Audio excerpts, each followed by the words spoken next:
आपको पता होगा कि सरकार इस संबंध में माननीय उच्चतम न्यायालय गई है और उच्चतम का न्यायालय का जब तक लिए फैसला नहीं आ जाता तब तक लिए जो माननीय उच्च न्यायालय का फैसला है वो तो रहेगा ही, लेकिन उच्चतम न्यायालय का जो फैसला होगा वो अंतिम फैसला होगा और उसके अनुसार हम लोग तदनुसार कार्रवाई करेंगे। अभी जो बहाली चल रही प्रोसेस उस पर कोई असर पड़ेगा तो उस पर हम लोगों ने पूरी तरह से अभी स्टडी नहीं किया, स्टडी कर लेंगे और जो भी डायरेक्शन ऑनरेबल कोर्ट का होगा उसे हमें फॉलो करना पड़ेगा। शिक्षा विभाग में और बहाली निकलने वाली है। अभी आपने देखा होगा प्रधानाध्यापकों का बहाली जो थी उसके भी एग्ज़ाम हो गए हैं और हम लोग उसको वर्कआउट कर रहे हैं कि फाइनली कितने और पद हैं,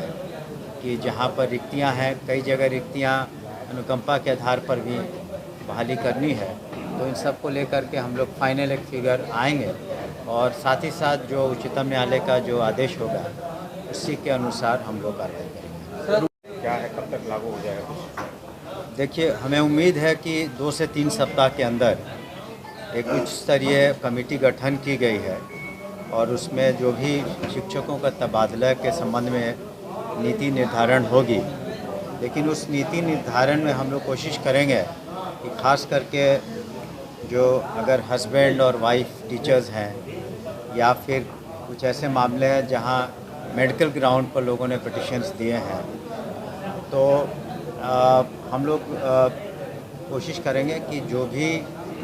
समस्याएं हैं, खास करके जो समस्याएं वास्तविक हैं और जेन्युइन हैं शिक्षकों की, उसका हम लोग उसको पॉलिसी के अंतर्गत लाने की कोशिश करेंगे ताकि जो पठन पाठन है वो अच्छे तरीके से सुचारू रूप से हर स्कूल में, चाहे वो प्राथमिक विद्यालय हों या माध्यमिक विद्यालय हों, वहाँ पर सही तरीके से, अच्छे तरीके से और एक शिक्षकों के मन में एक विलिंगनेस भी हो। क्या इस साल तबादला होगा? मतलब हाँ, इस साल हम लोग पहले शिक्षा नीति निर्धारण कर लेंगे, उसके बाद जहाँ आवश्यकता पड़ी, अब पूरे बिहार को टच करने की आवश्यकता नहीं है, लेकिन जहाँ आवश्यकता हुई और जो मैंने कहा कि जो सहानुभूतिपूर्वक जिन मामलों में विचार करना है उस पर हम लोग ज़रूर विचार करेंगे। देखिए,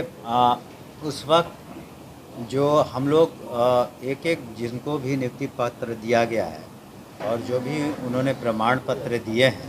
तो शुरू में तो प्रमाण पत्र ओरिजिनल में नहीं दिए जाते हैं, तो हर प्रमाण पत्रों की हम लोग जांच कर रहे हैं और अगर इसीलिए आपने जो वैकेंसी की बात कही,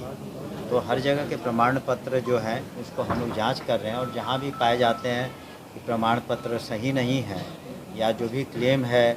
उन्होंने किया वो सही नहीं है, तो निश्चित रूप से उनके विरुद्ध हम उन्हें भी नौकरी से हटाते हैं